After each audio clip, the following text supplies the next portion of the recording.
Oh boy. Okay. Hi. I love a cult documentary. There is something so morbidly fascinating about the idea of some random person going up to other random people, calling themselves a prophet, God himself, and the audience is just like, yeah.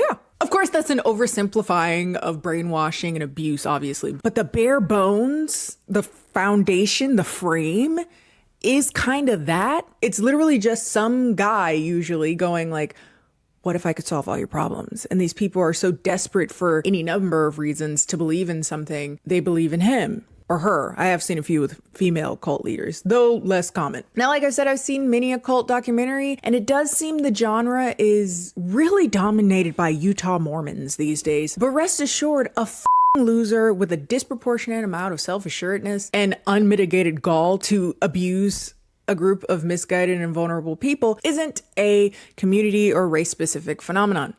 Unfortunately, enter this nigga. This nigga is Eligio or Eligio Bishop. I've heard various pronunciations of it. A loser who called himself Nature Boy and led a cult he referred to as Melanation and then later Carbon Nation. Both stupid names. Also, I really don't appreciate you taking Ric Flair's whole thing as a WWE girly. That is the only Nature Boy I condone or recognize. But beginning in 2016, he would start accruing a group of followers online in the hopes of making himself a self-described Black utopia, an escapist heaven on earth for Black people and those who supported the cult's mission, whatever the that was. Initially, the cult was an answer to escape the state violence and persecution that revved up in the beginning of the first Trump presidency. When I heard that, my knee-jerk thought went straight to Jonestown, where this person who sees people who have very real and very lived and dangerous experiences with state violence coming to look for respite, only to find some horrible megalomaniac who's gonna take over their entire lives, manipulate them, abuse them in every way possible, and of course, like all cults do, somehow get weird sexually. That's always a component of it. But as far as everyone knew, at least initially, it was presented as a way to get closer to nature, disconnect from all of the overstimulation of being a part of capitalism and a capitalistic society, being inundated with racism and violence, getting away from unnatural foods, unnatural practices, whatever he deemed were unnatural, most of which were monogamy and initially meat, consuming non-vegan things. But he gave up on that at some point along the way, and people just said, oh,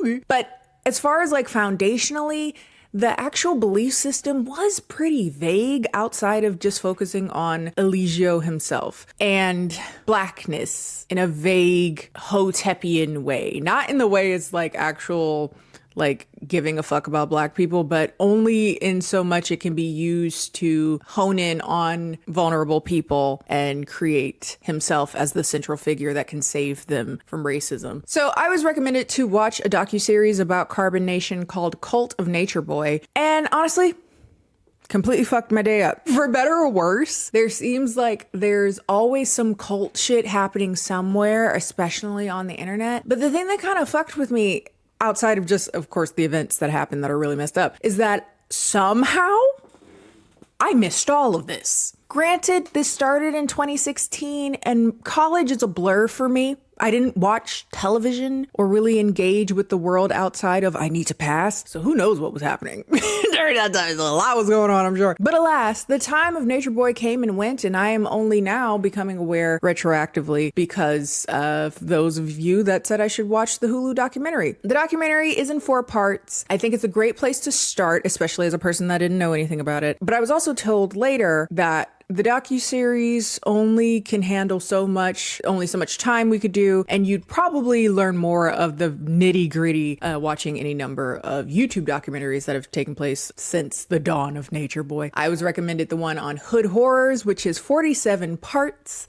I didn't finish it.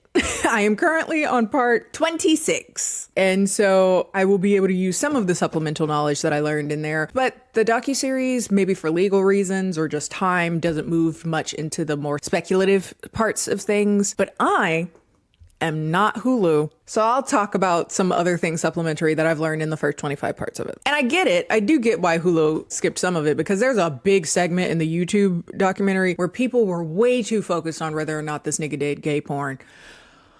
Ugh. Like, fuck all the other abuse that is very clear and he's very open about. God forbid he has consensual paid sex with a gay man, a white one. We know he abusing women, possibly children, but the thing I'm focused on is whether or not he has consensual butt play. Focus. I'm gonna need you niggas to prioritize. Speaking of priorities, hi, I didn't say hello. It's Kendall here. New around here, welcome, not new around here. What is up, home? Scale up, Escott. First, let's look at my hair. I like it. It's an old wig. I've had it for a while, but I decided to put some layers and bangs in it. I'm feeling very down with these niggas, don't like these niggas, just thought these niggas do it for fun. So that's where I'm at right now. I also started physical training and I'm doing like a trial period at a gym to just get used to it. I've never liked having a personal trainer because I'm learning that I've been gaslit a lot. Through the course of working with a new person, we got on the conversation of how the last trainer I had, I did one session. Day one, he had me on the leg press, pressing what I thought was 310, which was far too much in and of itself. But come to find out, the bar, which was not accounted for, was 165 pounds. So day one, some real thick, short nigga was like, you can push 465, stop being a pussy. And then I couldn't walk for several days afterwards. I guess like I still had my shins. So obviously you can do more. And then after that, I had an entire routine after that. He wanted me to do squats and all types of shit. And I got my new trainer and he's like, yeah, that was a bad trainer. He shouldn't have did that. And I felt very validated because I was like, I feel like I'm being gaslit by the gym industry. And I was. So now as I get sexier, I'm gonna get so many more haters. So already prepare to be a hateration, harboration in this dancery when I become muscle mommy and a wolf cut. Bitch, I'm gonna frustrate some lesbians or bisexuals today, baby. Yeah, I love my gays. What was I talking about? Priorities, bills. Let's send it over to ads, okay. Hello everyone, this is Admiral Kennie and today's video is sponsored by ZocDoc. As you guys are aware of, for the last few ad reads, I've been talking about how annoying moving has been. But now that I'm virtually settled in, now we have to handle the other things, the important things. Creating my healthcare network around my new location. All of my other doctors, my PCP, my endocrinologist, my eye doctors, my dentist, all of them were closer to my other place. So I need to build a new unit. And the sheer thought of that is overwhelming. And then I remembered, hello, why not just use ZocDoc? That can make that so much easier. I don't have to put it off any longer. I don't have to procrastinate about it. And I can actually take my healthcare into my own hands. ZocDoc is a completely free to use website and app that allows you to search and compare local in-network doctors across over 200 specialties in all 50 states. There's over 150,000 providers on there, and you can see people review these doctors and share their experience so that you can find out what the patients think of their doctors. And most conveniently, it allows you to set up an appointment with them that happens fast, usually within 24 to 72 hours. So feel free to check out the link below and cross off that appointment off of your to-do list. Big thanks to ZocDoc for sponsoring today's video, and thank you guys for checking out our sponsors because they keep the show rolling. Now, let's get on to the debauchery. Like I said, I watched the documentary all the way through, but I've watched a little over half of the YouTube series. I was listening to it up until doing my makeup today. So I will supplement some information if I feel like it's pertinent and they just didn't touch on it for whatever reason in the documentary. But yeah, episode 1 is called Searching for Paradise. Our story begins around 2016 with the incoming Trump presidency and seemingly endless onslaught of videos, instances of police violence against Black people. And many people were looking for escape. In the context of that violence, we meet many ex-carbonation members who were looking to get away from the violence, from the soul-crushing drudgery of capitalism, from overconsumption, from overstimulation, and to get back to something that felt fundamental, nature. This is also in peak YouTube veganism era. In the midst of this, you'll meet a dark-skinned vegan dude sitting in the beautiful waters of Costa Rica, claiming that he and his friends have created a haven for them, for all Black people to join. We live simply away from the claustrophobic viciousness of modernity, where you get back to nature. That man is a dark-skinned, 6'2"-ish, nice-looking Black dude by the name of Eligio Bishop. His YouTube videos would get up to 500,000 views at this time, and in and of itself, that provided a certain level of validations to onlookers, a confirmation of him resonating with the masses. His general message was that living in the US, what he referred to as Babylon, was limiting their connection to nature, that those with more melanin were closer to the earth and more connected with the sun, and some other vaguely spiritual mumbo jumbo, much of which just translated into hotep misogyny, homophobia shit. Don't get me wrong, obviously, if you're new to the channel, hello, what's up? He's not wrong about a lot of things, right? Two things can be true at the same time. Eligio Bishop is a predatory piece of shit, and he was right when he said that capitalism isn't great. Hyper-capitalistic world we live in disconnects you from nature, and that does create a level of isolation and disconnection from other people, the food we eat, the land we live on. Yeah, with that said, I don't really know what shitting in the woods with this nigga was gonna do about that, but sure. In the documentary, one of the critical people we meet, and one of the critical people of the carbonation story overall, is a woman named Velvet. She was given another name when she was in carbonation, as they all do. They're all christened new names by Eligio. But she was a former member and former queen of the compound. Velvet would be, for all intents and purposes, Nature Boy's main partner. I say that kind of loosely because a big part of his politics was polygamy, which she was not a fan of, and that tended to be an issue with them. But they would break up and get back together a whole lot. But if anyone got the brunt of the viciousness that he could have, she was certainly one of those people. But Velvet was enticed to join, at this point, Melanation, when the group was living in Costa Rica. She was in college and would come to love a man named Olmec. When she would arrive, Eligio was in his mid-30s, and his age and standing would make him seem like more of a father figure, a guru to Velvet. So despite objectively finding him attractive, she wasn't attracted to him in any romantic way initially. So the setup initially of the group was there was a home, usually quite nice, but they would spend the majority of their time generally in tents. The home itself was largely just to cook in, which is interesting to me. I feel like if you're gonna do everything else outside, cooking on a fire is actually I would think one of the more basic things to do to get back to nature, but okay. They would cook indoors, but they would use the bathroom outside, sleep in tents outside. And so in the beginning, to me, it just sounded like really involved camping. And I don't like camping, so that wouldn't have got me. You wouldn't have got me by saying, let's get back to nature. Hell, no, I'm good. But in the beginning, Velvet felt like it was a new beginning, a freedom. It felt like a pathway. She had felt quite lost when she was in college, and now she's in this beautiful, vast, gorgeous location, and that beauty is intoxicating. Now, like I said, upon arriving, every new member must change their name, which would be chosen by Nature Boy. I don't know if it's because I've watched a lot of cult documentaries or because my aunt changed her name for a group one time.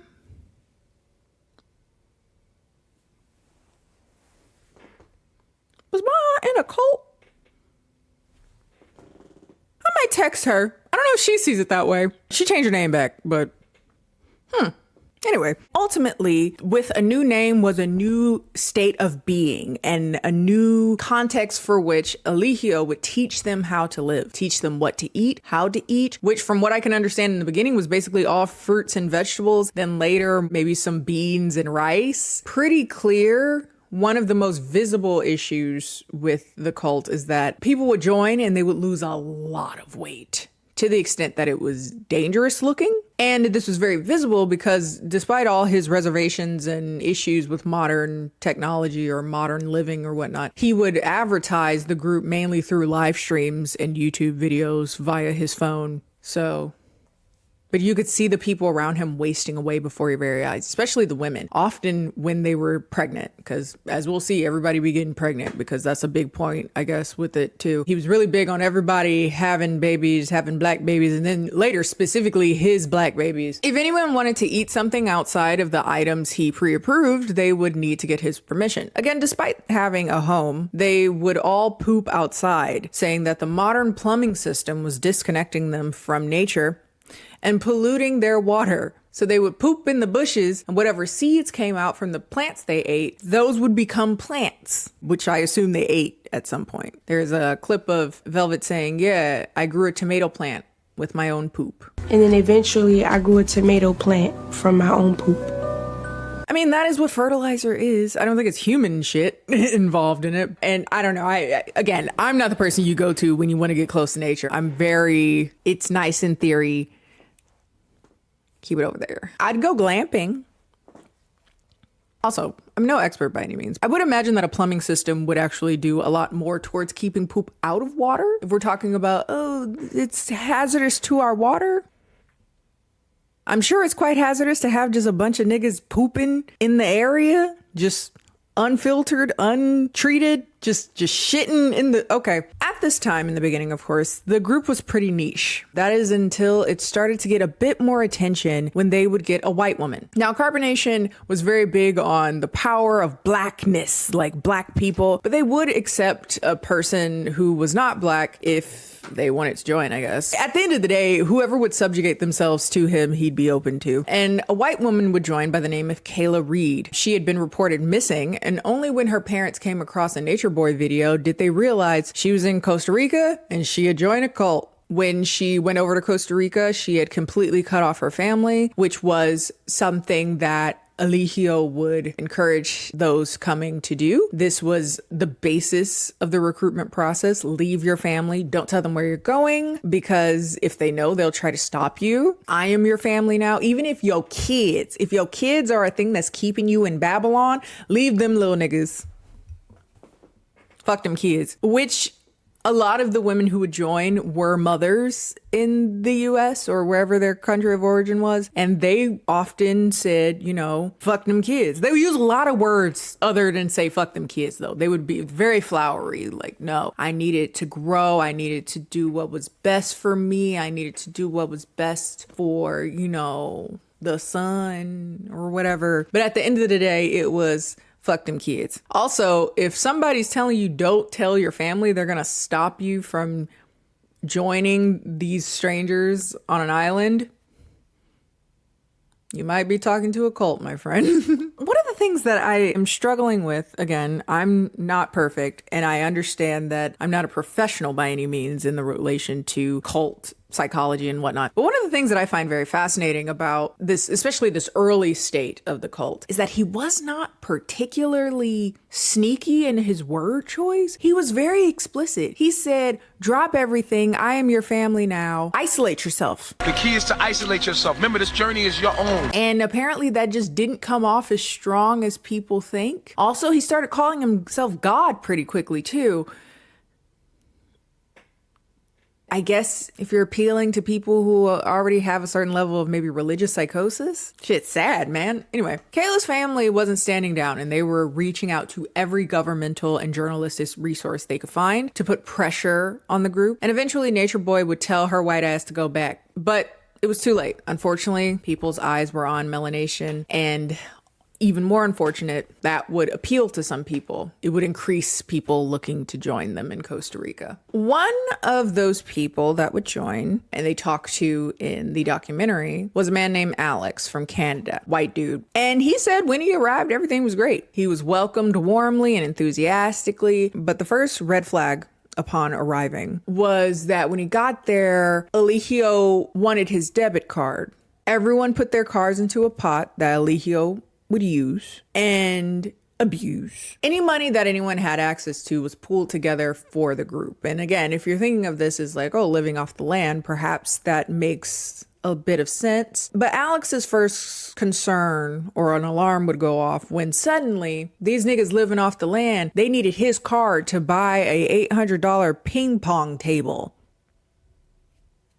What the fuck ping pong got to do with living off the land? But one doesn't speak out against the leader, especially if you've gone so far to even get here. So he just swallowed that. One of the big blows from this early part of carbonation was when they were deported from Costa Rica. So in October 2017, they were pulled over by Costa Rican police and asked to get their passports stamped. They had exceeded their visitor's visa well over 6 months at this point, and the police wanted them to stamp their passports, but Eligio considered that being a slave to the United States. So instead of just getting it stamped, he staged a sit-in on the bus and live streamed it. He thought this was an act of revolution. He was, likening himself to, what they do, the Martin Luther Kings, the Malcolm X's. This is a moment of revolution. Mind you, they weren't getting deported or detained. It was literally just getting your passport stamped. I assume for visa purposes. Regardless, this nigga refused and live streamed it. This nigga said, I don't want to get my passport stamped, and I'm willing to die for that. Melanation is gonna die for revolution. Nigga, what? What revolution? And that's the thing that gets me. The entire time, this nigga's like, my cause. And I'm so confused about what exactly that is. To live in the woods. Okay, you did it. Now what?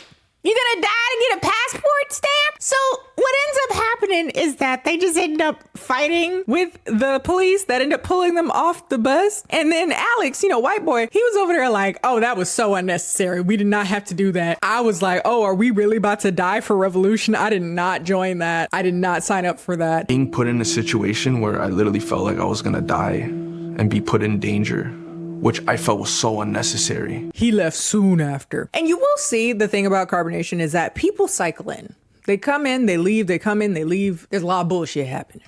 Okay. Those who were very pro the cause would end up getting in scuffles with Costa Rican police, would spend time in jail for resisting, and would be deported back to the United States. This was also a pattern. A lot of going to a random country and getting kicked out because they were doing some fuck shit. Now, this wasn't in the Hulu documentary, but it was in the YouTube doc, and I thought it was funny, so I'm going to add it. Apparently, there was a bunch of confusion of getting an airline to fly them back to the United States because they smelled terrible, which I can only imagine. You outside having them shit and piss in the woods, no deodorant, nobody brushing their teeth. He didn't believe in fluoride. Of course he didn't. They smell like outside and boo-boo cake, maybe with a slight sweet scent of juices and berries. But all things considered, they had to try to find out which U.S. fucking thing would take them back. And eventually, I think it was Spirit. Rest in peace. Got they stank asses back to the United States. Around this time, a woman named Kendra would see them talking about how they were treated like slaves by the Costa Rican government, and his message resonated with her. She wanted to get away from the US, and so she blocked her family members' numbers and left wordlessly to Costa Rica as well. Episode 2, The Cult of Carbonation. Now, I think this is a good time to really talk about the signs. Because again, I'm no professional. I don't understand everything. I'd like to think of myself as a pretty empathetic person, and I try to understand where people are coming from. But there were so many signs that this man was not wrapped too tight. From the jump. Again, he out on a rock saying he Jesus. I think that's a sign. I think that's a sign. I think it's a sign we should be considerate of. And again, this is not victim blaming. It's Kendall asking. It would seem that from the jump, one of the ideals of the group that everyone kind of accepted was Eligio referring to himself as a master teacher, him calling himself God. At some point, he had them calling him Eligio the Christ. And I don't know, I think that makes the average ears perk up a bit. But okay, so that's A from the beginning. He was very adamant on them sharing his teachings and referring to himself as the Christ or other forms of deity. And B, he was very vocal about men dominating women. Never put a woman in a man's place. A man is for power, manpower. That women are there to serve manpower, that this is their sole purpose, to serve men, or one man in particular later, Nature Boy. And I think the issue with the second thing is that it's a bit more subversive because a lot of people are really into that shit. And many women are indoctrinated in patriarchal society enough that the distinct specification of a woman's role, quote unquote, feels familiar, welcoming even. You know, it gives purpose and clarity for a lot of these women. And many of these women would refer to themselves as self-admittedly lost. They came to find purpose. So a guy saying like, your purpose is to be a wife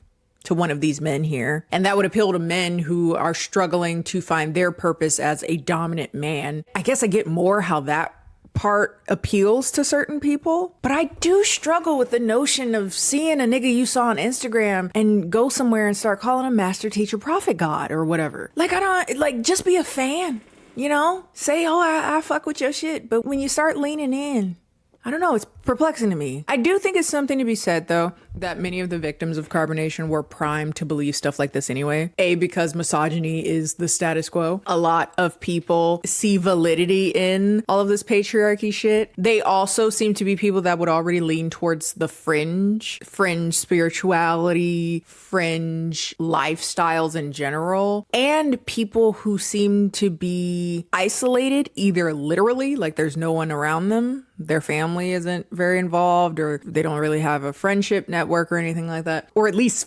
feeling isolated. Like there's a bunch of people around, but I feel so alone. And those people begging to feel seen. When I hear shit like, yeah, I'm meant to dominate you, that doesn't feel like seeing me. I'm still musing through trying to make sense of that, but okay. Kendra would enter the cult as they were making their way to Belize. And once she got there, she was told that every woman must be partnered with a man. Women were not allowed to be single for very long, if at all. And she would be partnered with someone by Eligio. And she was partnered with him just because that guy said, oh, he thought you were cute. And so with a man she had never met nor talked to, she was married. And now she was expected to behave however they thought a married woman was supposed to. In the documentary, she would tell how she arrived to Belize as a virgin and that she was assaulted in more ways than one. Skip ahead. Just know assault happened. But skip ahead to this timestamp if you don't want to hear this story. For those of you that have already watched it, it's the aunt story. She would say that a man who she didn't specify whether or not it was the husband she was supposedly with or just another man that wanted to have sex with her and she refused, he would ejaculate on her while she was asleep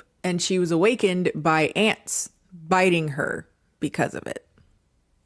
So that happened. They need to quarter this nigga. I don't know. Kendra in particular would say that she was coerced into losing her virginity to Nature Boy, which completely sounds correct to me. Sounds like what would happen. Nature Boy would do it with Velvet in the tent as well. Again, another foundational thing, as we will get more into later, was servicing Nature Boy. And more often than not, that included sexually as well. But in the beginning parts of it, some of the things that would bring men to the camp or whatnot is the idea of wives. So without telling the other men, he would often engage sexually with the other women and then send them back to their husbands. And that's assuming he wasn't in one of his moments where he was fighting with Velvet, in which case he would take the wives away from the men and tell them go fuck off, essentially. He would get between many of the couples. Notably, at this time, Velvet and Olmec were together. They would break up, most likely due partially to Nature Boy's machinations, and he would swoop in to say that she should be with him. And if the nigga's calling himself God and you believe it,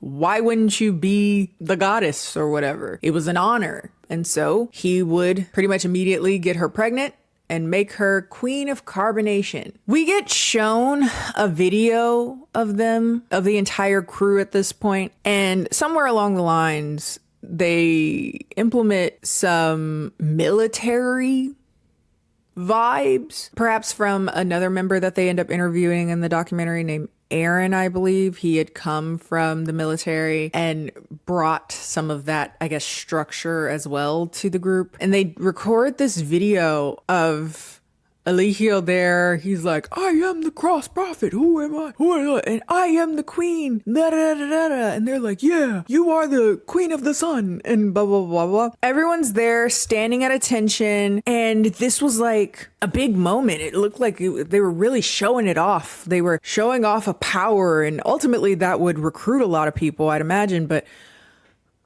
But I do find it fascinating anyone seeing this video and wanting to join.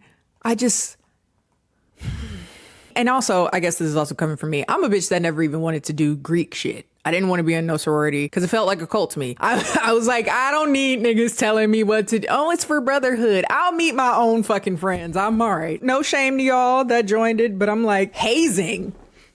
The fuck I look like getting hazed by a bitch a year older than me. The fuck? One of the biggest foundations of the cult, like I said before, was polygamy. And shocker, Eligio loved to abuse that. I'm not one of those people that feel like poly relationships innately don't work or innately immoral or have some like fundamental issue, like people can't be poly. I've seen it done ethically and with consideration and love and all that. But I do find when the wrong nigga gets his name on poly dynamics, Lord, man, are they a fucking nightmare. Oh, and that's the situation that this shit was in immediately. Like I said, he was trying to fuck everybody there basically, whether they were in relationships, marriages or not. No one was legally married at this point, so marriage was kind of a flighty word. But he would end up taking women from men. And what the fuck are you gonna say? You came here thinking this nigga God.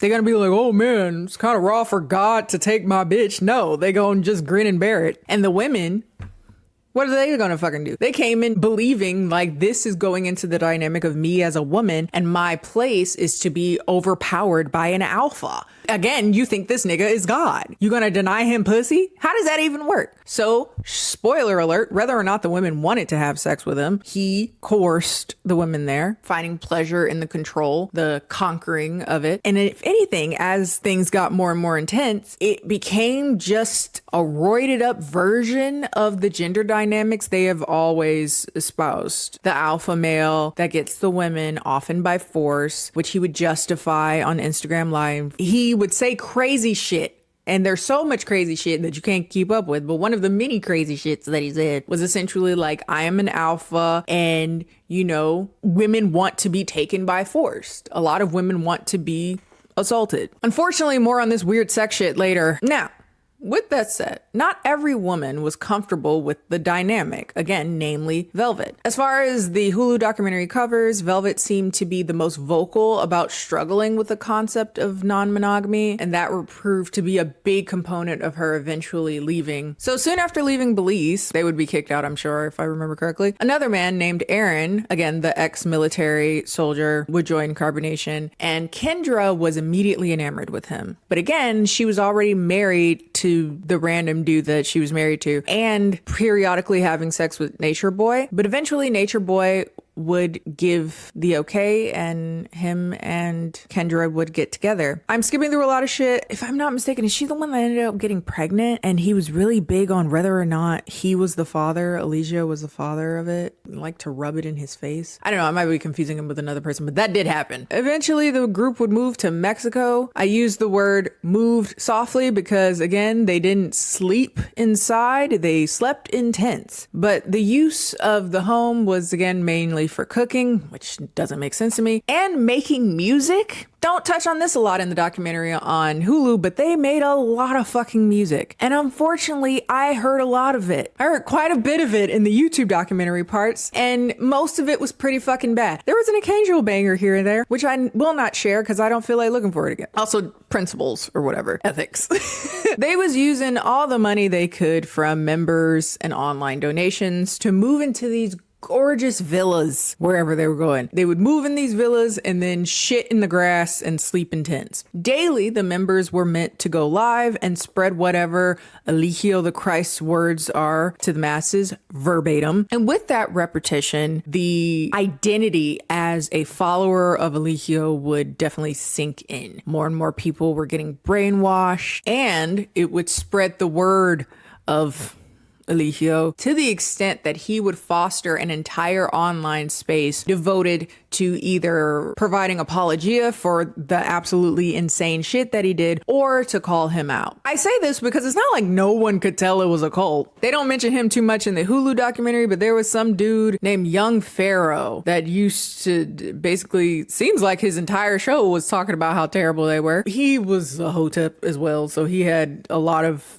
similar views. He wasn't like some leftist version of it. He was definitely a different shade of the same painting, but just was very anti the cult-ishness of it, I guess. But this was when, you know, some of the members would say they couldn't even see it. When they joined, they considered him a professor, a teacher, someone to give guidance. And eventually that escalated to chief. And then all of a sudden, Messiah. And if anyone would call him out, that was then evidence of his Christly persecution. You know, they did it to the best of them. They assassinated Malcolm X, assassinated Martin Luther King. They put Mandela in jail. You know, I'm just a continuation of the persecuted, godly people that have walked this earth or whatnot. At this point, the documentary pivots to the place that was least confusing to me and least surprising to me. And that was Eligio didn't have a great upbringing. I just don't believe well-adjusted children grow up to be cult leaders.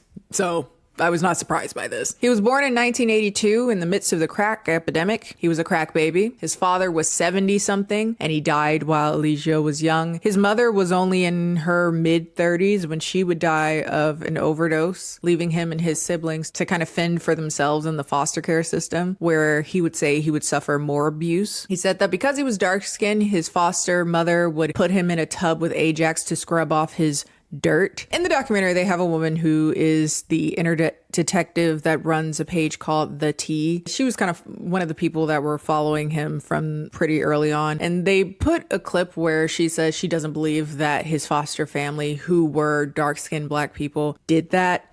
But I know that colorism is real. And I also know that colorism also exists within dark-skinned people, because self-hatred exists within people. And self-hatred is a motherfucker. And it often gets projected onto people that have nothing to do with your shit. So I wouldn't be surprised. I think he's fucked up. And I think there's things that fucked him up along the way. That would not surprise me. He would get in trouble a lot as a child, get in fights. He said he was sexually abused. He would start running the streets, kind of taking odd jobs, start stripping for men and women, do gay at some point, which again was a whole fucking thing in the YouTube documentary. Oh, it was like 4 parts of niggas just losing their mind about whether or not he would admit that he was fucking men at some point.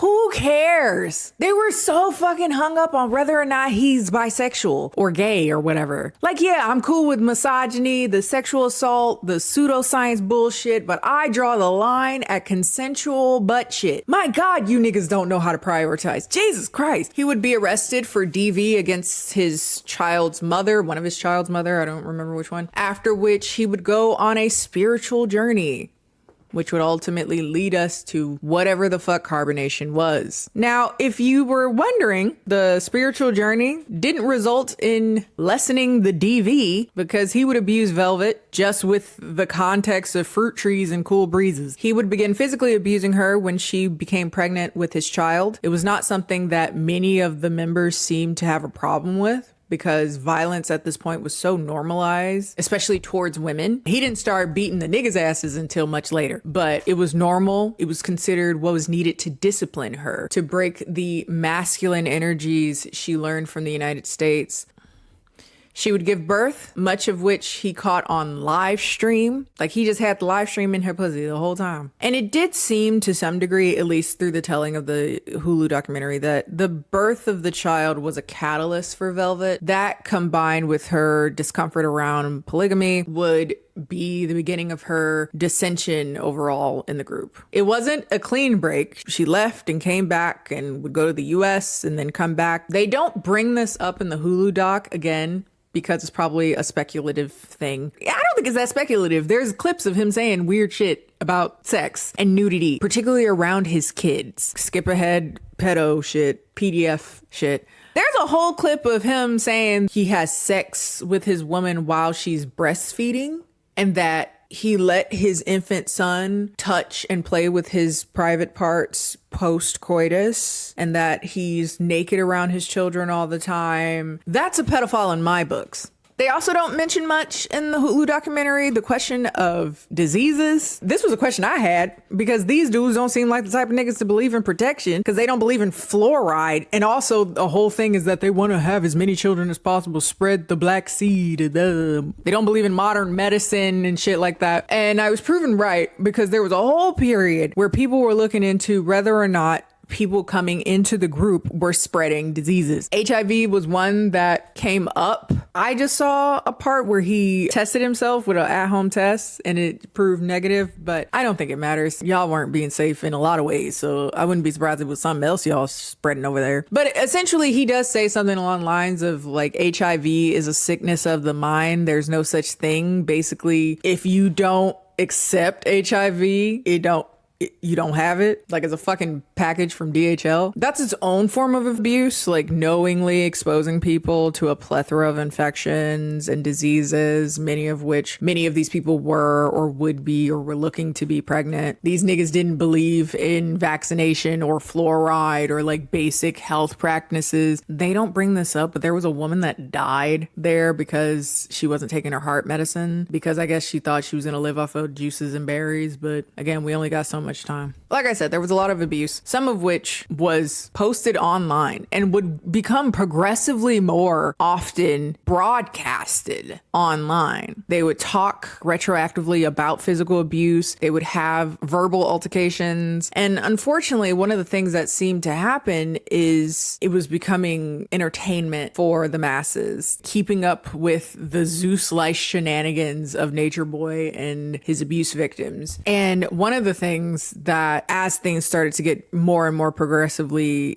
agitated between him and Velvet, any response she would do in regards to his abuse, whether or not she hit back or whether or not she was trying to get away or break away, he would flip it as if she's the aggressor on him. And with the rest of the cult's backing, he only continued to rev up his abuse towards her and towards everyone else. All they would say is simply that she wasn't behaving. Why couldn't she just listen? You're forcing them to have to do all these things to discipline. Somewhere along the lines, he stopped being vegan. Like everyone else still had to eat beans and rice and shit, but he could eat snapper. There was a whole situation where he kicked a girl out for eating waffles, referred to as Wafflegate. That's not in the Hulu documentary, where one of the members ate a waffle and he kicked her ass out because of it. And then a few months later, he was eating pancakes.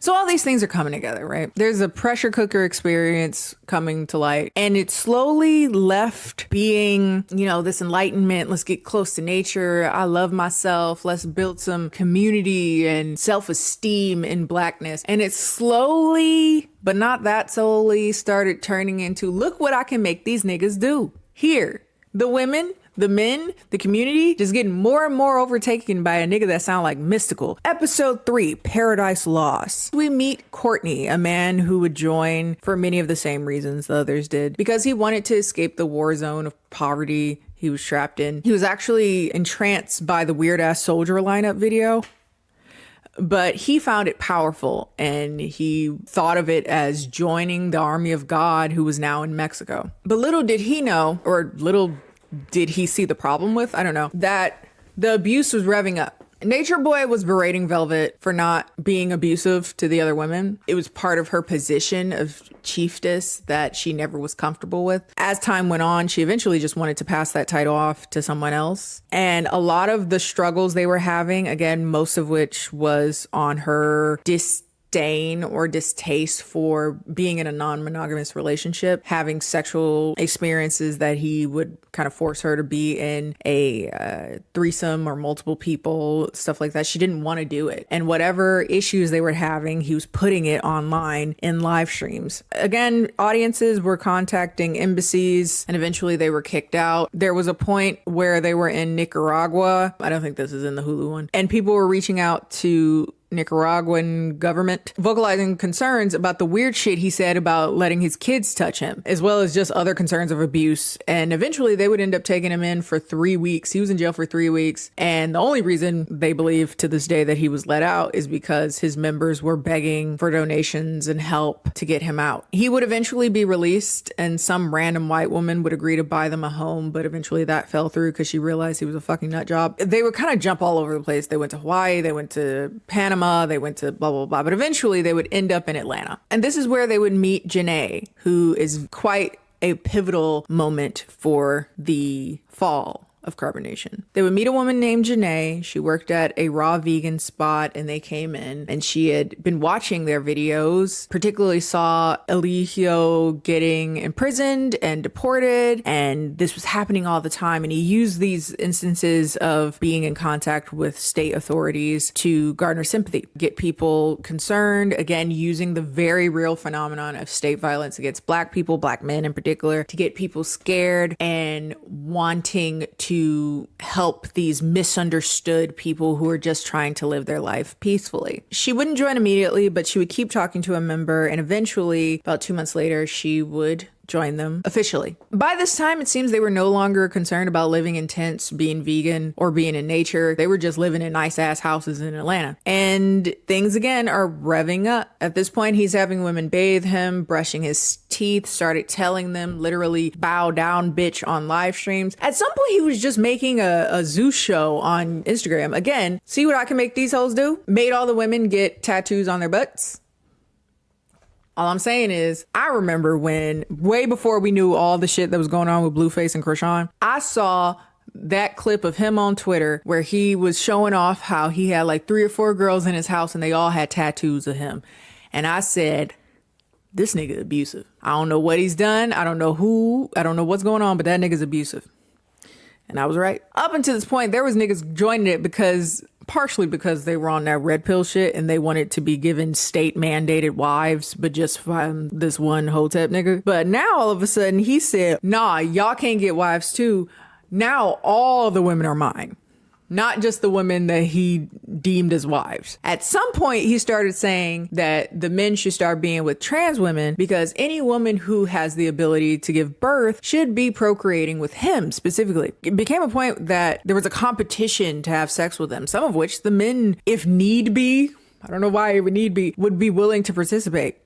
There's a part in the documentary where Courtney brings up how some men had gotten so intense about this that they would tell Eligio that they'd be willing to become a eunuch for him, castrate themselves. And there was a hypothetical, supposedly, I don't know how real this became, but he asked them would they be willing to drink his and nearly all the men said they would do it. Would you guys swallow Eligio's? Would you be that dedicated? Most all the men said yes. Again, I don't know what circumstance in which this would be necessary. There was some point where he decided to admit that he wasn't gay porn. And then he was like, actually, bisexuals actually know more about sex. And it's like, I mean, some do, I'm sure. They're more inclined to exist in life outside of these very stringent binaries that we put on things. But more than that, you were super homophobic, but now it's convenient to you to say, actually, being gay is pretty fucking sweet. And I wish you did that with pure intentions, but alas, here we are. Now, 2020 comes, a little thing called the pandemic happens, and Carbon Nation, who didn't believe in fluoride, certainly didn't believe in quarantine. They would move to Hawaii at that point, and if anything, proudly broadcasted not doing quarantine. So they were arrested for breaking quarantine, touching a turtle at one point. He made himself into a martyr again, recruited people to join and donate to bail him out, used his time to recruit, and you'd be like, they're prosecuting me. They prosecuted Jesus. But they would end up getting him out of jail as a plea deal. Just get the fuck out of Hawaii. And so they would hop around on the mainland, end up in California, where Velvet would be abused again. Apparently this would happen on the 4th of July, if I'm not mistaken. She would get in an argument with Eligio and he would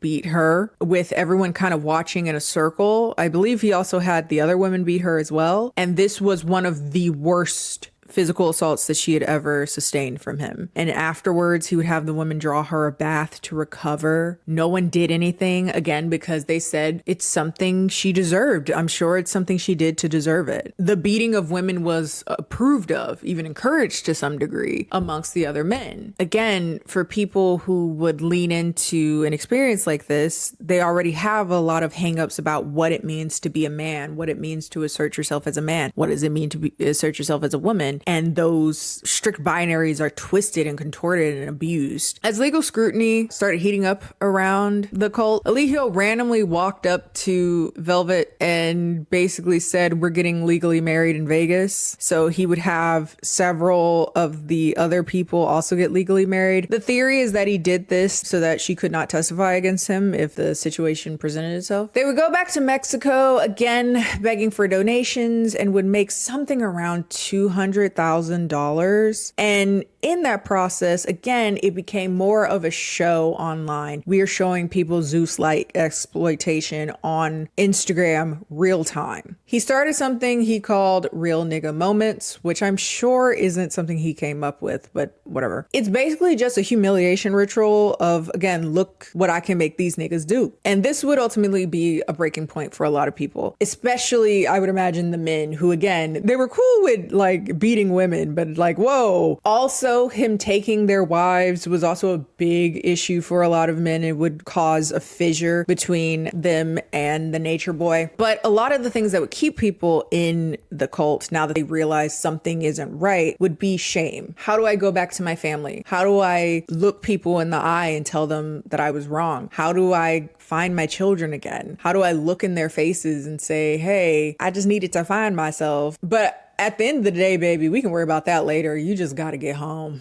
Just go home. Velvet, after the assault that happened on July 4th, was already trying to think of her way out. But it would seem, at least according to the Hulu documentary, that her final straw was when Eligio was egging on a disagreement between her and one of the other women and wanted them to fight it out on the beach, World Star style. And that's when she's like, bitch, it's time to go for good. Now, again, she had gone back and come back and left and gone back and left and reconnected with her family and then came back and yada, yada, yada. It's very common with abusive relationship of any kind, but eventually she would leave in the middle of the night with their child. As I understand it, she reunited with her family, particularly her father, who was very vocal about trying to get her back. He was very vocal online. One of the times that she returned, she said that she was 95 pounds after childbirth.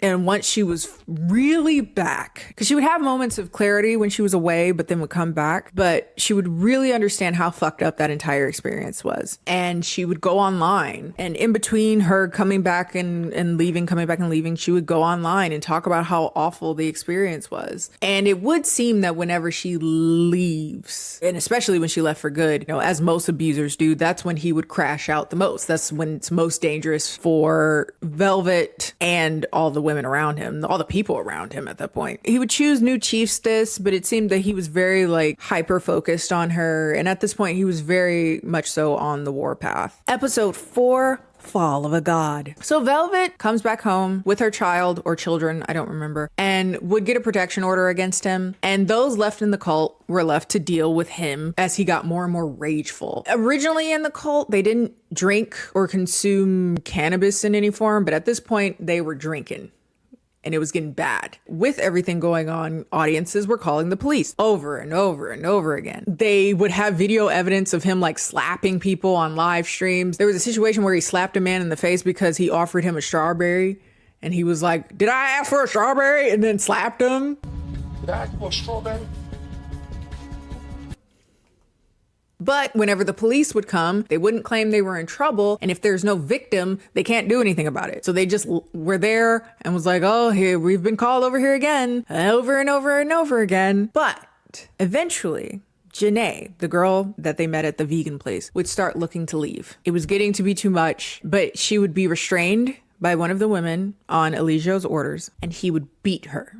And then afterwards, have sex. Now, the more appropriate word is rape. I mean, like, how likely are you to resist when you're being abused already, right? Like, you just beat the shit out of me and now you think I feel safe to tell you no. But she didn't understand the experience as rape. She didn't understand it as that. But she was eventually able to leave by the morning. He would end up posting soon after sexual videos of her on Twitter without her consent. And so, with the help of one of the people who were working to bring down the cult that worked online, she was made aware that she could press revenge charges against him. Finally, there was something formal against him, particularly on American soil, where they would be able to have some more jurisdiction. They would have been at the US at this point, I guess. I don't remember if I said they were there yet. Anyway, she ends up reaching out to police. She's like, hey, I was a part of a cult. It's been called a sex cult. He put videos of me without my consent. And in the process of talking about the circumstances she was in, this state would basically say, that's assault. You were sexually assaulted. You were raped. Or at least that's how they explain it in Hulu. Again, I didn't finish the 47-parter.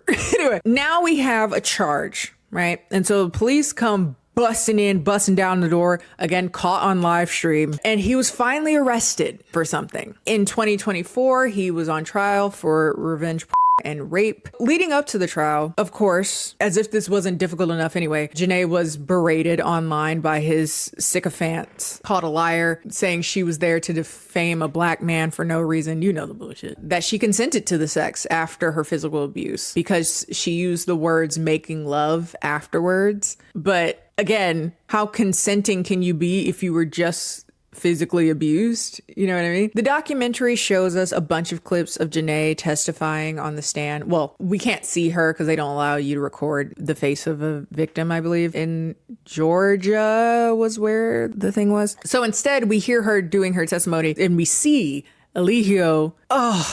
And like, of all the terrible things he's done, you know, this is like very small on it, but just like, he has this dubious face, like fucking confused about her describing the coercion that happened. Like, that's crazy. Nigga, what? She said I would do something. Like, am I the type of nigga that would do something like that? What? I'm not. Nigga, shut the fuck up. Shit. Goddamn. With that said, the defense did their job. They tried to defend him. And some were even concerned that he'd be able to get off on some type of technicality. But one of the things that made the prosecution's case so much stronger is because after Eligio got arrested, that space away from him made more and more people who were very much so indoctrinated realize, oh my God, I was in a cult. And now that I'm away from him, that was not okay. Aaron and Kendra, who had gotten legally married and decided to stay legally married after everything, would both come to testify against him at court. Velvet would also testify. And again, he's sitting there like, what? What are you what? Nigga is maddening. He's doing that in the midst of them showing the innumerable clips of him going on full-on self-recorded cult leader rants that he put online. Him talking about, I beat women and they will bow down because I'm an alpha male, and be like, I wouldn't be the type of nigga to beat women. What? There was also a lot of issues with Eligio as a client. He tried to fire his defense attorney mid-trial. Okay, I would like to fire my attorney and find new counsel. That is not an option. He wanted to bring more of his followers on to testify on his behalf, only for them to be seen perjuring themselves on the few times that they were on the stand, saying that he hasn't been violent in front of any of them, only for there to be, again, self-recorded videos of him being violent in front of the people that said he wasn't violent in front. Jesus. But eventually, thankfully, he was found guilty, because he should have been, of rape, false imprisonment, 3 counts of prohibition on nude or sexually explicit electronic transmissions, which I assume just means revenge. That's a lot of words. Maybe if he didn't show his ass, maybe the courts would have been a bit more lenient, but they threw the book at him, gave him life without parole. I didn't even know you can give somebody life if nobody was murdered.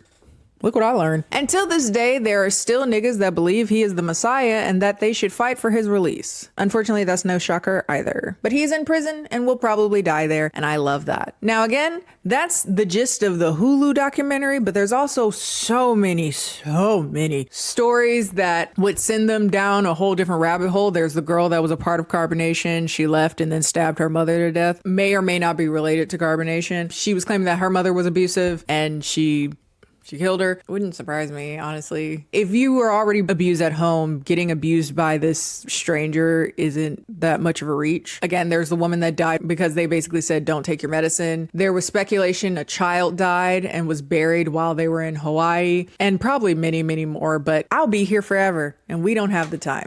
So yeah, That's The Cult of Nature Boy. Bummed me out. Also fascinates me. I think more than any documentary I've seen in a while, this one really got me ruminating on like how people's programming to be misogynistic in particular was exploited and revved up to 1,000,000. Because imagine if you were turned off by the thought or the words, women need to be dominated by men. You wouldn't have even got that far. You know what I mean? But so much of society indoctrinates people, men, women, to believe that that's the way things are supposed to go. And so that, if anything, they're leaning towards the more righteous and the more rightful way of life by doing that. But yeah, it really had me simmering and ruminating, and admittedly quite confused and disgusted along the way as well. Yeah, have you guys watched the documentary? What are your thoughts on it? I was thinking about me and Olay talking about it. Oh, for those of you that don't know, me and Olay made a channel.